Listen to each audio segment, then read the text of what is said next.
Karena Presiden Soekarno yang memberangkatkan mereka, mereka sangat militan gitu. Mereka tidak ingin mengakui dan tetap mereka setia kepada Presiden Soekarno. Sampai akhirnya paspor ditahan dan tidak punya kewarganegaraan sampai 32, 34, 36 tahun. Intinya sampai Soeharto jatuh. Mereka menjadi eksil. Nah, ketika mewawancara mereka pada awalnya senang gitu, tapi ketika saya bilang saya mau bikin film, bawa kamera segala macam, beberapa itu menolak, lantas langsung berubah gitu, bahwa sama pertanyaannya, kamu ini siapa sebenarnya? Siapa mengirim kamu ke sini? Uang dari mana? Organisasi apa? Partai apa? Siapa yang mendanai kamu? Oh, udah diinterogasi juga ya di sana ya. Yang awalnya baik-baik saja, jadi berbalik gitu.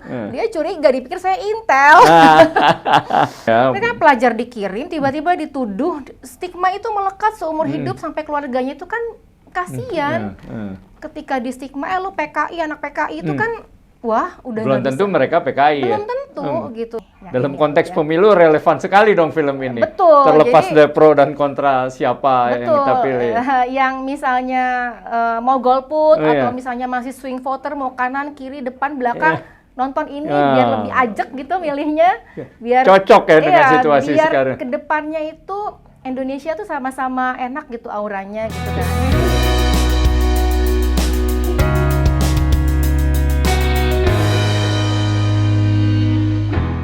Halo, jumpa lagi kita di Podcast 9. Tegakkan hukum dan berikan keadilan. Podcast 9 adalah sebuah podcast yang digagas oleh 9 alumni Fakultas Hukum UI, membeberkan, menguak, mengangkat, dan mendiskusikan masalah-masalah hukum dan demokrasi ke ruang publik secara berimbang, objektif, tetapi tetap kritis. Tentu dengan narasumber yang kredibel. Kali ini kita akan membincangkan sebuah film yang sangat menarik, yaitu film Exile. Kenapa kita katakan menarik? Yang pertama-tama film ini mengungkit kembali bagaimana rasa orang yang tidak punya kewarganegaraan, ya, luntang-lantung di luar negeri.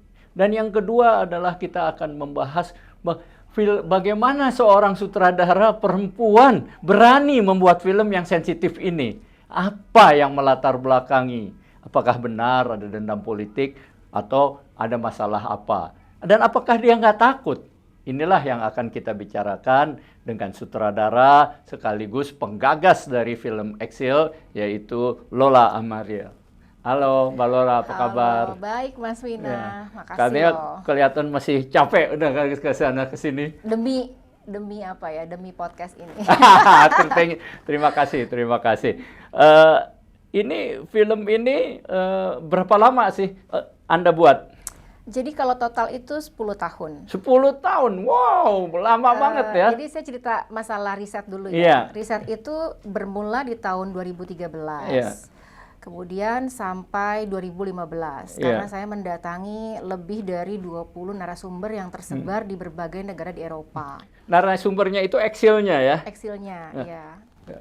Dan dengan berbagai tantangan dan lain-lain, akhirnya saya dapatlah 10 yang bersedia untuk diwawancara diangkat ke film dari sekitar 30. 30 ya.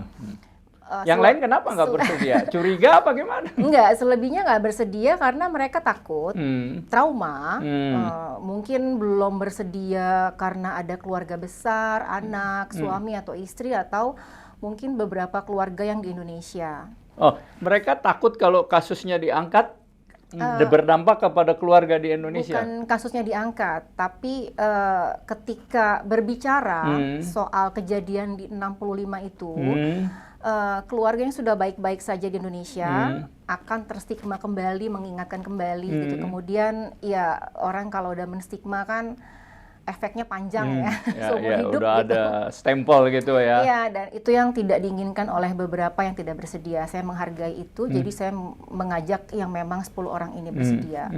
Kemudian 2015 itu sebenarnya bukan saat yang tepat untuk syuting, karena ya uang kita belum cukup, dan kita belum siap lah. Nah, kita terpaksa harus syuting 2015 itu karena ada satu narsum kami meninggal.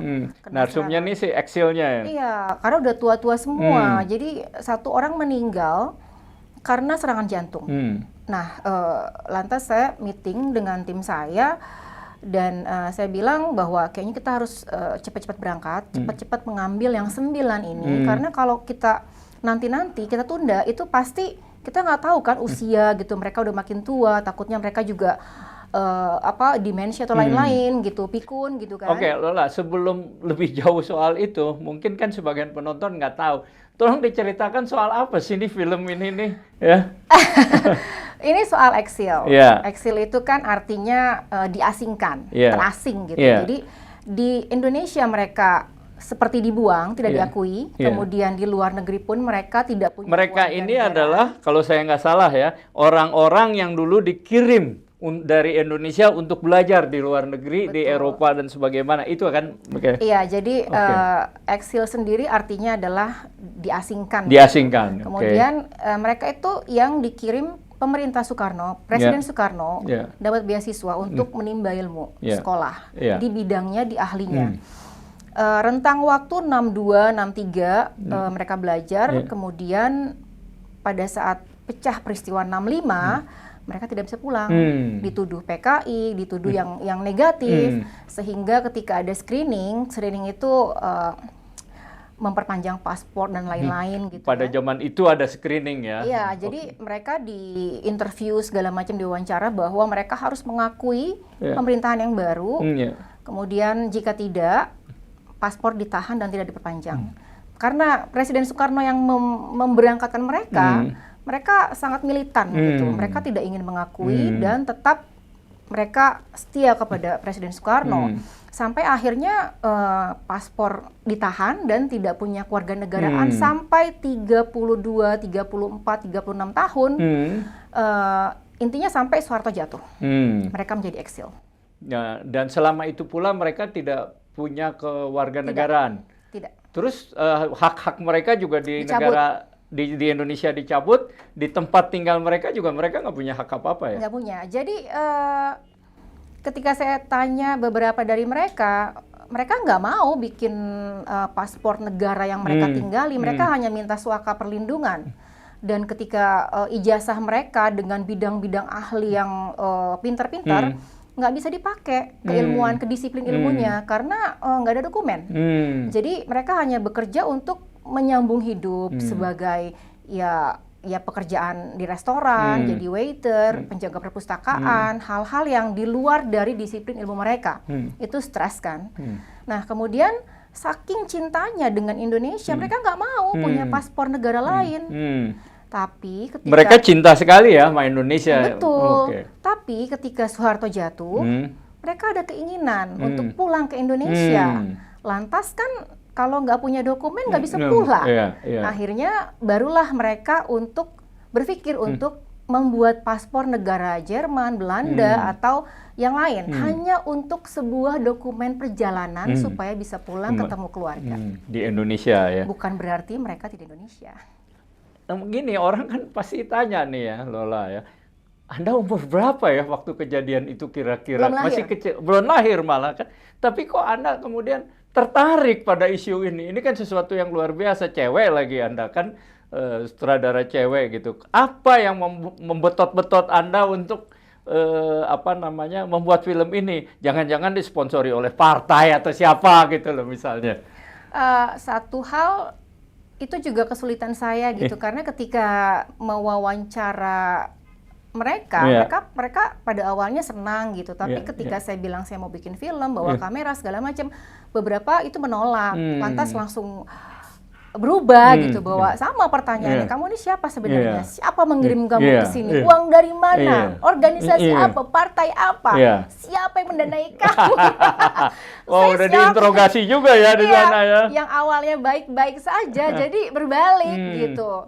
Dia curiga, dipikir saya intel.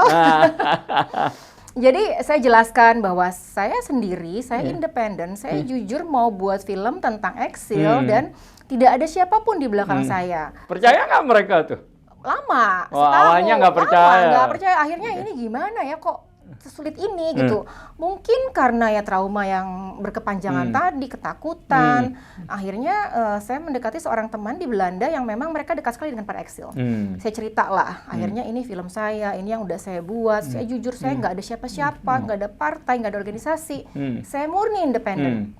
Akhirnya pelan-pelan sahabat saya ini masuklah ke para eksil dan secara personal mereka ngomong lagi gitu, bicara lagi dari hati ke hati. Akhirnya mereka percaya karena saya menyertakan tulisan saya, karya-karya saya sebelumnya. Buka Google atau buka apalah, film-film saya pasti keluar gitu. Saya nggak ada siapa-siapa, saya nggak terlibat partai juga. Baru mereka percaya.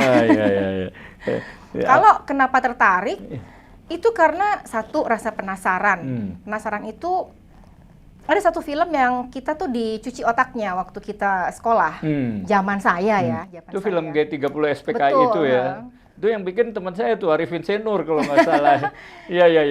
Dan itu kan kenapa setiap tahun diputar dan kenapa itu kita hanya diberitahu di sisi sebelah ini, tapi kita nggak pernah tahu nih yang ini kenapa sih sebenarnya. Tapi stigma pembunuh, jelek, dan lain-lain yang buruk itu di sini, tapi ini nggak ada pembelaan, nggak ada yang bicara. Kalau hukum kan harus dua belah pihak ya. Jadi saya penasaran, tapi di mana nyarinya? Karena buku dan lain-lain tuh nggak ada. Nggak boleh ya sama sekali. Nggak boleh, dilarang. Kemudian nanya ke teman-teman juga, mana ada yang berani? Takut diculik, takut dibuang. Dan itu yang bikin saya penasaran. Nah, tunggu, kan teman-teman tuh pada takut. Anda kok nggak takut sih? Gitu. Enggak, justru karena rasa penasaran itu. Oke, memang pada zaman itu kan kita memang takut kan, represi kan. Jadi hal-hal yang berbau 65 itu memang nggak ada yang berani. Sekalinya berani pasti hilang. Terus keberanian dan penasaran itu tambah ketika saya sering diundang ke Eropa untuk putar film dan berkenalan dengan para eksil. Wah, ini ada banyak kisah menarik dan ternyata apa yang saya pelajari di sekolah, yang saya dapat, buku-buku yang saya baca, film-film yang saya lihat itu berbeda. Sangat berbeda ya. Jadi ini sisi sebelahnya mungkin. Jadi saya seneng gitu. Tapi beberapa teman juga mengingatkan, hati-hati. Nanti maksudnya jangan terlalu berani apa. Tapi ini kan kisah humanis, saya nggak mau nyenggol politik, saya nggak mau nyenggol siapa benar salah, tapi saya mau ngangkat si manusianya ini yang sampai 34 tahun tanpa kewarganegaraan, dicabut hak-hak dasarnya, sampai sekarang tidak pernah diadili, bahkan diakui. Jadi itu yang menarik perhatian saya gitu. Coba bayangkan kalau saya atau kita atau anak-anak kita sekolah dapat beasiswa, tahun kedua nggak bisa pulang, paspor ditahan tuh gimana rasanya? Itu kan ada yang udah berkeluarga, ya, ada yang punya anak di Indonesia. Ditinggal, dan ada juga yang memang akhirnya tidak menikah sampai akhir hidupnya karena nggak ada pilihan.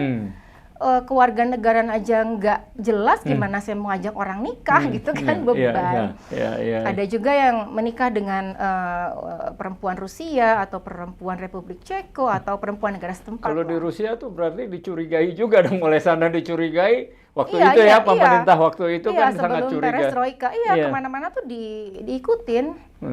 Gitu ya. Nah, kemudian yang kedua, selain penasaran, rasa ketakutan itulah yang akhirnya membuat saya berani. Ketakutan?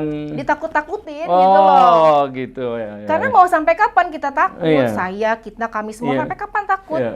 Kok saya nggak melakukan kejahatan gitu? Saya hanya pembuat film yang ingin mengangkat sisi humanis para eksil ini. Gitu, yang sebagian orang banyak yang belum tahu, kecuali memang sejarawan yang belajar, yang paham 65, mereka udah paham. Tapi orang seperti saya, kemudian generasi di bawah saya, itu banyak yang belum tahu. Blank gitu ya? Bahkan teman sekolah saya aja itu juga akhirnya bilang gitu, waktu diputar di Jerman, dia lagi belajar di Jerman gitu, terus dia bilang, berarti selama ini kita dibohongin dong sama film-film. Saya nggak bilang gitu ya, tapi ini ada dua versi nih, mau percaya yang mana silakan, terserah.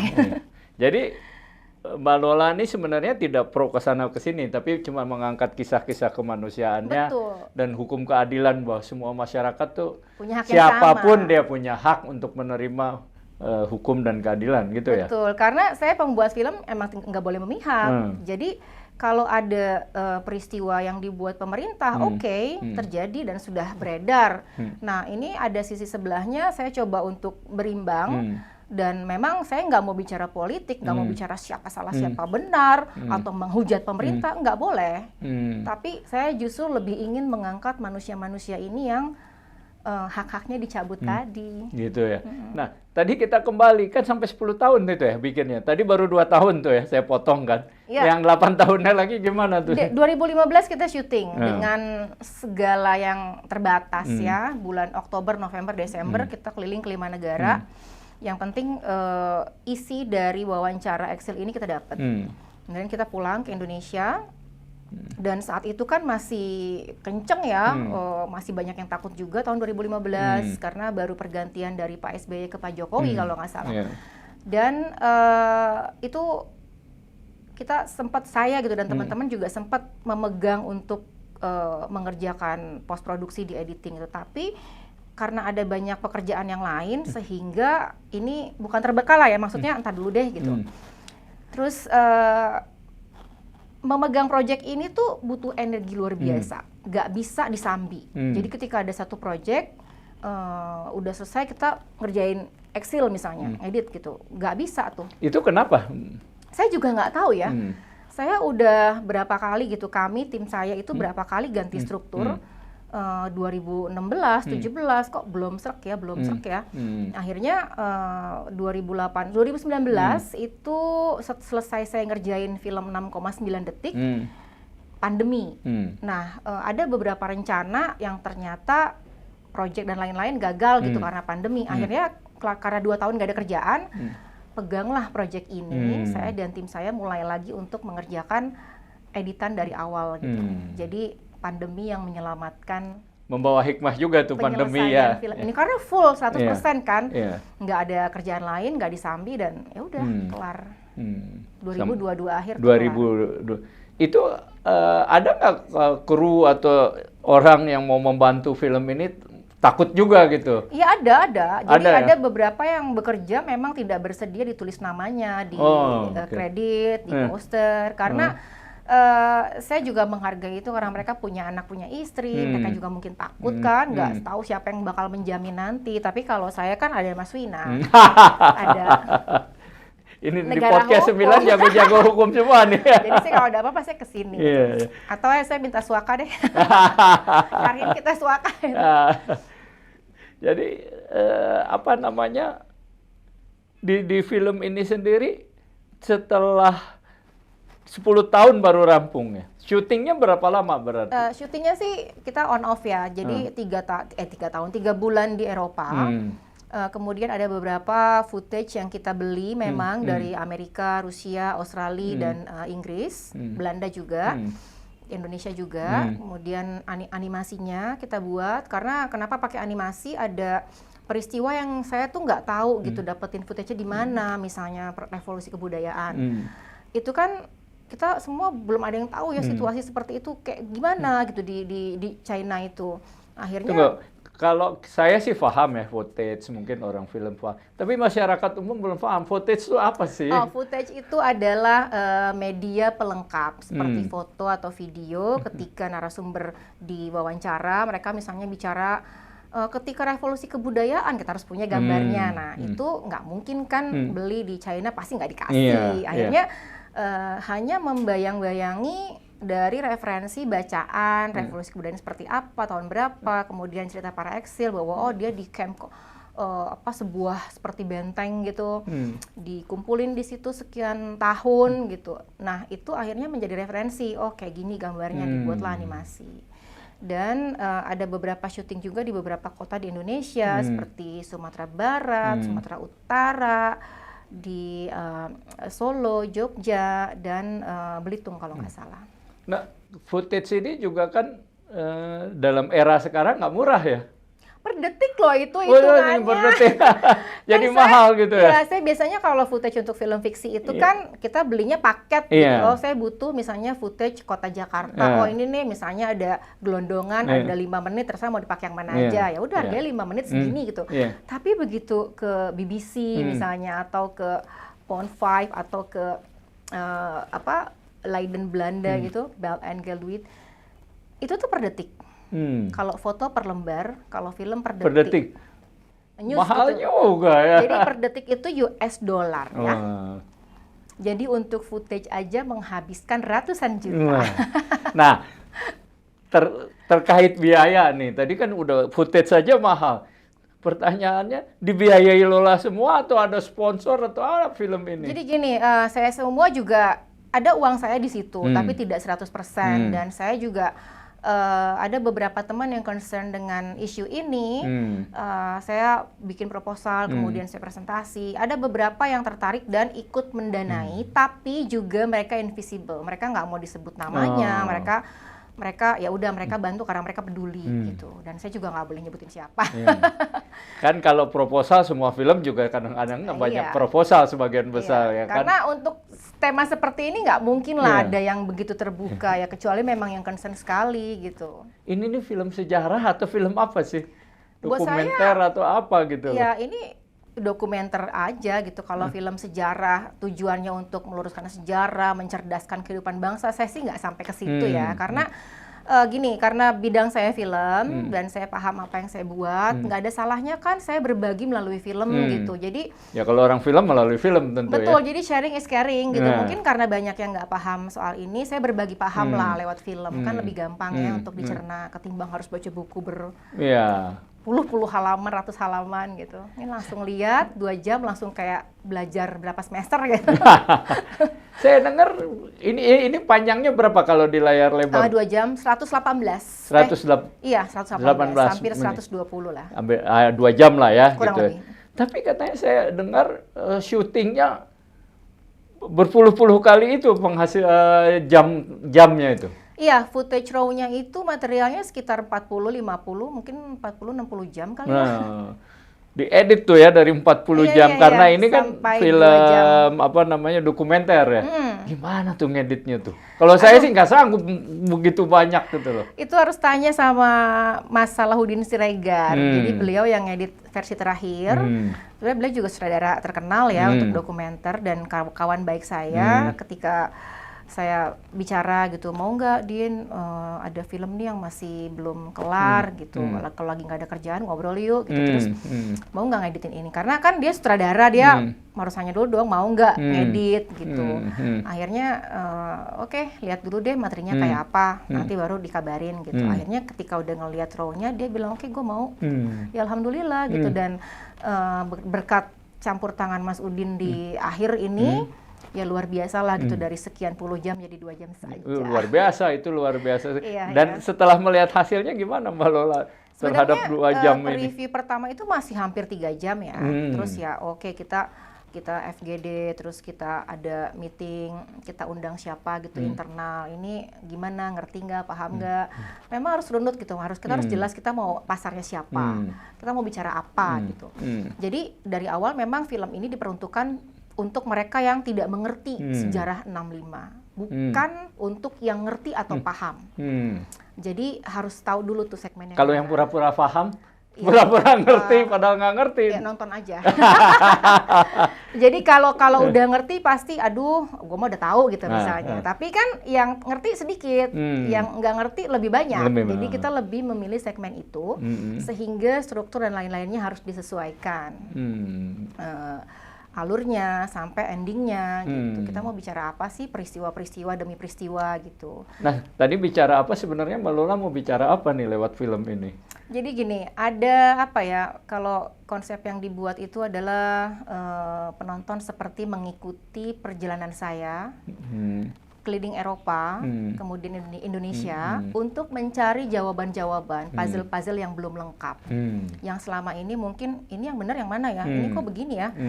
pertanyaan itu terjawab melalui film ini, melalui perjalanan saya menemui para narasumber sampai selesai. Jadi Mbak Lola datang ke sana seperti seorang researcher atau seorang wartawan, nanya, dia jawaban-jawaban itu dikumpulkan gitu yang menjadi sebuah film. Iya. Karena mereka semua itu banyak yang tidak terlibat sebagai orang politik atau paham politik, mereka bahkan buta politik. Mereka hanya pelajar ilmuwan, mereka pelajar dikirim, tiba-tiba dituduh, stigma itu melekat seumur hidup sampai keluarganya itu kan kasihan.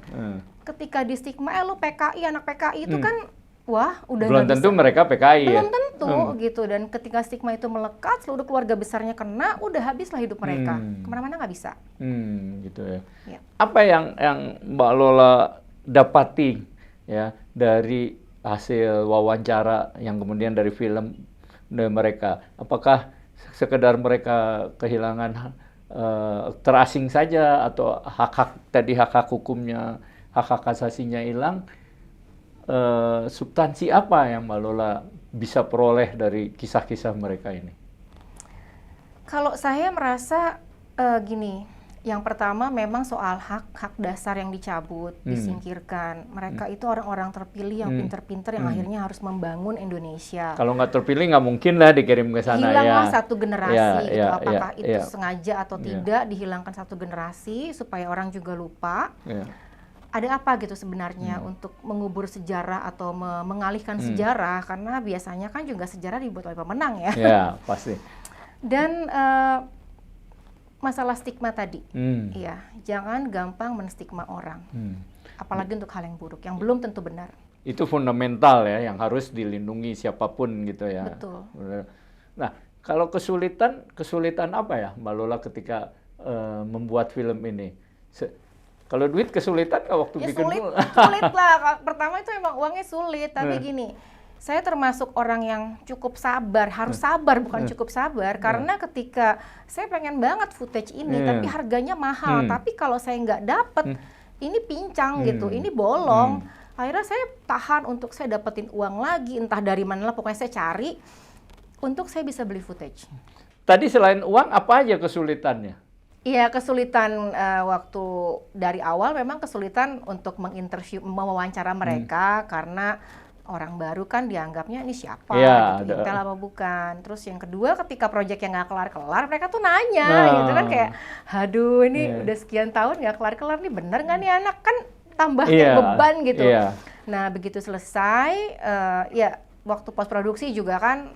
Tunggu, itu kan beda generasi sekali ya Mbak Lola, kan mereka udah tua gitu, bahkan lebih tua dari kami, dari saya maksudnya kan.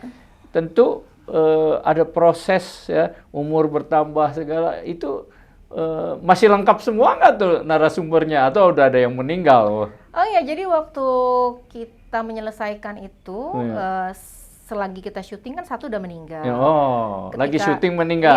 Jadi udah nggak bisa nggak bisa, jadi ke anaknya. Ya, terus yang kedua, ketika penyelesaian di post produksi 2 meninggal. Ketika film selesai 2 meninggal. Dan sekarang dari 10 tinggal 4. Tapi untung yang meninggal belakangan ini udah direkam ya? Udah. Tapi yang ke-5 orang ini saya begitu kelar filmnya nggak bisa mempresentasikan. Jadi saya sedih gitu, kalau yang lain kan saya datang gitu, saya datang ke Swedia, Stockholm, saya datang ke Praha untuk presentasi, Pak, maaf udah sekian tahun baru selesai ini hasilnya. Akhirnya mereka senang, percaya bahwa ada yang membuat tentang 65 dengan apa adanya. Mereka nangis, mereka peluk saya. Yang awalnya mungkin nggak percaya, apatis, terus kayak bertanya-tanya bener atau enggak sih ini anak gitu. Akhirnya saya bisa membuktikan dengan lengkap gitu, dan mereka juga akhirnya senang karena paling enggak ini memang apa adanya. Kalau Lola melihat film itu sekarang dalam versi yang 2 jam, gimana impresi Lola? Baik secara substansi maupun secara filmis. Film ini gimana di mata Lola sendiri? Bagus kah, keren kah, atau apa, menyentuhkan? Bukan masalah bagus atau keren, nggak boleh subjektif ya. Tapi subjektif sih boleh aja kalau di dalam kesenian. Karena kan saya selesai preview 1, 2, 3, saya selalu mengundang teman-teman yang punya potensi untuk jujur gitu, gimana ngerti nggak, apa yang kurang, apa yang ini, apa yang kira-kira nggak paham, nggak ngerti, nggak paham. Pokoknya selalu berulang-ulang gitu. Oh ini terlalu kasar, ini terlalu berani, oh ini begini. Jadi banyak masukan yang memang dari orang yang semestinya, bukan karena mereka sok tahu gitu. Kemudian dari statement narasumber juga ada satu sejarawan atau dua yang kita undang. Ini bener nggak pemilu tahun segini yang menang ini. Terus mereka ini kan kadang-kadang udah tua ya, takutnya pikun, kepleset, salah omong gitu kan, bener nggak nih ucapan mereka soal tanggal, tahun, bener semua gitu. Jadi, nah, ini kan banyak pasti terutama untuk generasi yang lebih muda ya daripada yang generasi. Nah, apa yang ingin Mbak Lola sampaikan nih melalui film ini buat para muda ini? Kira-kira. Kalau saat sekarang ya, buat yang nggak paham sejarah atau males belajar sejarah atau nggak tahu gimana rezim Orde Baru, kejamnya kayak apa, dan karena ini juga dalam situasi mau pemilihan presiden baru, pemilu, ya mungkin harus belajar rekam jejak, kemudian yang belum merasakan rezim Orde Baru kayak apa, ya bisa nonton film ini sih. Mungkin yang masih swing voter, yang masih bingung mau pilih siapa, bisa nonton film ini sebagai acuan gitu. Oh yang ini ternyata nggak bisa nih. Dalam konteks pemilu relevan sekali dong film ini. Betul. Terlepas dari pro dan kontra siapa yang kita pilih. Yang misalnya mau golput atau misalnya masih swing voter, mau kanan, kiri, depan, belakang, nonton ini biar lebih ajak gitu milihnya. Biar cocok ya dengan situasi biar sekarang. Kedepannya itu Indonesia tuh sama-sama enak gitu auranya gitu kan. Nah, kita kan nih podcast 9 ini podcast tentang hukum dan demokrasi. Setelah menyelami itu, membuat film Exil ini ya, apa sih pandangan Mbak Lola terhadap hukum dan demokrasi? Seperti apa gitu di mata Mbak Lola? Secara jujur ya hukumnya masih tumpul. Kemudian tumpul ke bawah, tumpul ke atas, tajam ke bawah, gitu ya. Jadi ya ini bukan hanya di orang-orang eksil ya, ketika mereka memperjuangkan hak-hak mereka, hak dasar loh ini. Kemudian ini kejahatan HAM, kemudian kok nggak pernah diadili pelakunya, kemudian negara tidak meminta maaf. Jadi sebenarnya apa yang salah gitu, hukum ini kemana gitu. Sementara orang-orang yang dibunuhin itu nggak salah apa-apa. Mereka lagi petani, mereka buruh, mereka lagi macul, dibunuh-bunuhin. Itu kan nggak boleh, itu pelanggaran HAM berat. Sampai sekarang nggak pernah ada gitu realisasinya. Nah kalau begitu pemaknaan hukum tadi apa Mbak Lola? Dan demokrasi di mata Mbak Lola ini? Ya tumpul. Tumpul ya. Artinya harus diperbaiki benar dong ya. Iya begitulah. Dan kok agak ragu-ragu gitu.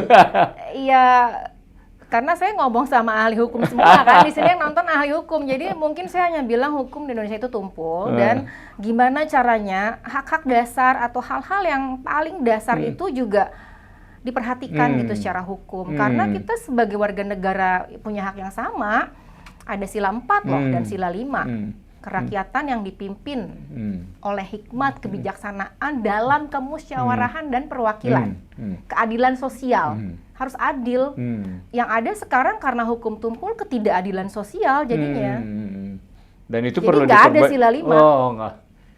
Sila 5-nya ada tapi pelaksanaannya nggak sesuai jadi, gitu karena ya. tidak sesuai jadi ketidakadilan sosial.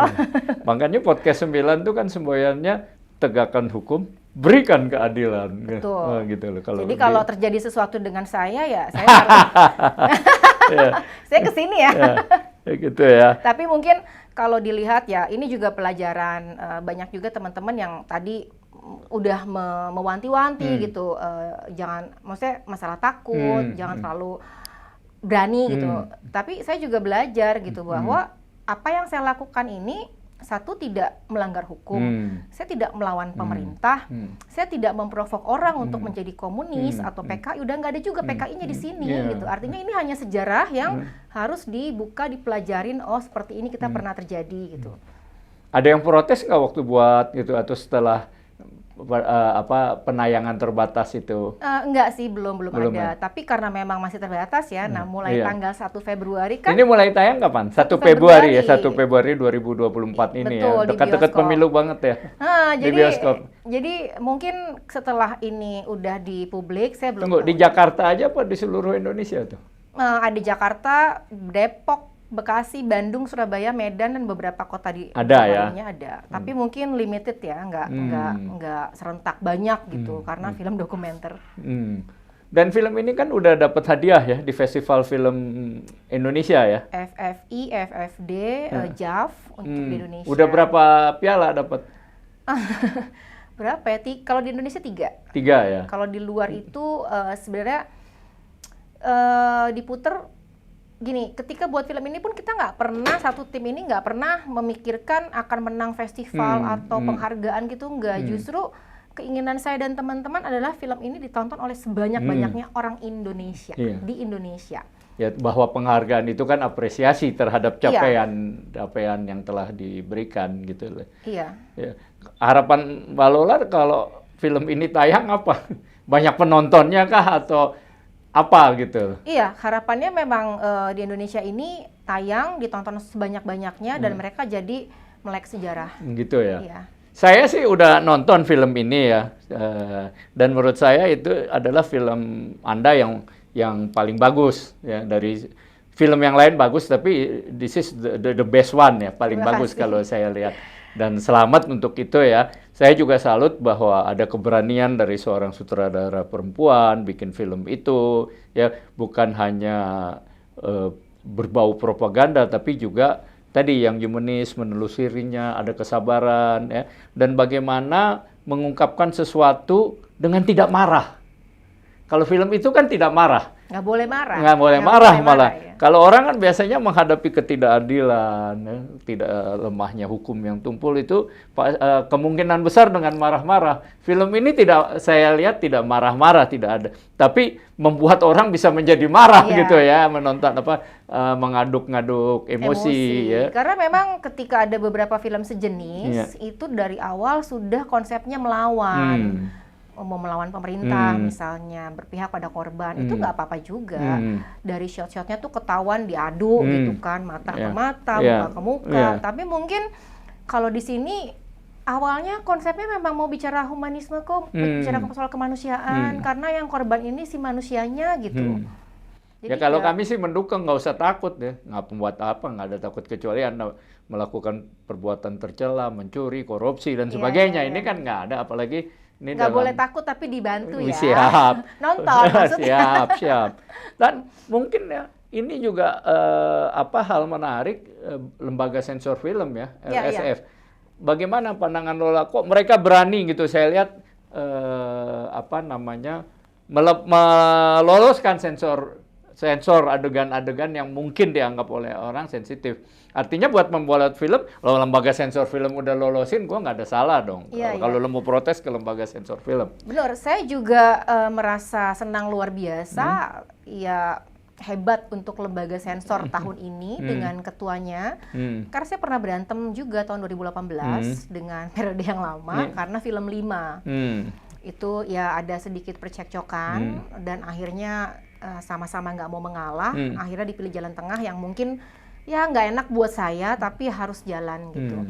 Dan ketika dengar nama lembaga sensor tuh kayak badan saya gatel-gatel gitu, kayak alergi gitu, aduh mesti ke LSF ya, aduh gitu. Tapi Anda nggak expect juga film ini bakal lolos ya? enggak, jadi ketika ada pergantian ketua misalnya, ini udah ganti nih gitu, jadi periodenya. Terus kemudian saya kenal dengan Pak Romi, kenal baik lah. Romi itu ketua LSF, lembaga sensor film. Dan saya cerita gitu sama beberapa teman juga gitu, saya mau bikin saya ada film tentang ini nih, saya cerita lah ya, kemungkinan akan diputar di JAV. Tapi ketika diputar di JAV itu kan festival, dan bukan JAV untuk umum sekali. Nah, panitia JAV udah masukkan ke LSF duluan, ternyata 13 tahun. Jadi saya diselamatkan oleh JAV sebenarnya, dan ketika dapat 13 tahun dari JAV, saya langsung mengurus untuk tayang reguler untuk umumnya. Ya udah dapat juga, dan saya merasa senang luar biasa. ini satu nilai tambah untuk lembaga sensor yang tadinya saya anti, saya udah ketakutan, saya gatel-gatel lah kayak alergi gitu. Sekarang saya ini malah, oh gila hebat ya sekarang LSF, keren banget gitu. Lanjutkan gitu. Tapi kan biasanya setiap periode ganti orang ganti ganti. kebijakannya, Nah, walaupun aturannya sama ya. Blessing in disguise-nya pas film ini periodenya yang mengasihkan gitu. Oke. Nah, tentu Anda berharap tadi sebanyak mungkin ya film ini ditonton bukan hanya dari aspek komersilnya kan, tapi message yang ingin disampaikan, betul, iya. pesan yang ingin disampaikan. Saya rasa ini film yang dari segi filmis juga bagus ya, bagaimana mereka jalan dengan binatang, bagaimana menutup gitu, film. Kalau saya sih suka gitu ya terhadap film ini ya. Saya jarang memuji film ya, terus sebagai kritikus film juga saya agak pelit gitu ya memuji film, kalau mengecam lebih banyak gitu. Tapi terus terang juga, film ini bagus ya, bagus. Dikecam juga nggak apa-apa karena kecaman atau kritikan itu kan atau saran dan masukan itu sebenarnya feedback buat kita para pembuat film bahwa tapi kan harus jujur. Iya, bahwa ada pandangan lain walaupun mungkin setelah film kelar ya udah serahkan ke publik gitu. Iya, itu pasti. Kadang apa yang diinginkan sutradara bisa beda tafsir gitu dan itu sah aja kan, bebas aja. Ya nggak boleh marah, tapi alangkah baiknya kalau kritik atau saran yang baik ya didengarkan untuk feedback. Kalau saya begitu. Tapi ada benang merah ya, bukan benang merah bagaimana menilai sebuah film kan.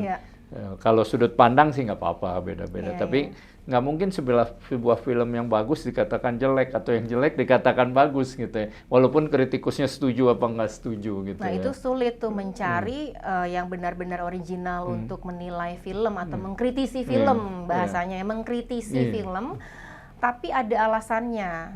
Jadi bukan karena jelek, nggak kuat, nggak suka ya gitu. Karena based on like and dislike itu ya nggak boleh. Ya nggak apa-apa, nggak sukanya sama filmnya sama pembuatnya gitu kan, kadang-kadang suka suka rancu gitu ya. Tapi kalau kita ngomong filmnya dikritisi ya kita baca kritisinya itu apa, kita pelajarin. Oh ya kadang-kadang benar juga ya, saya lemah di sini gitu. Oke, Mbak Lola, bagian terakhir, apa closing statement Anda ya? Untuk film ini dan juga dari obrol kita ini gitu.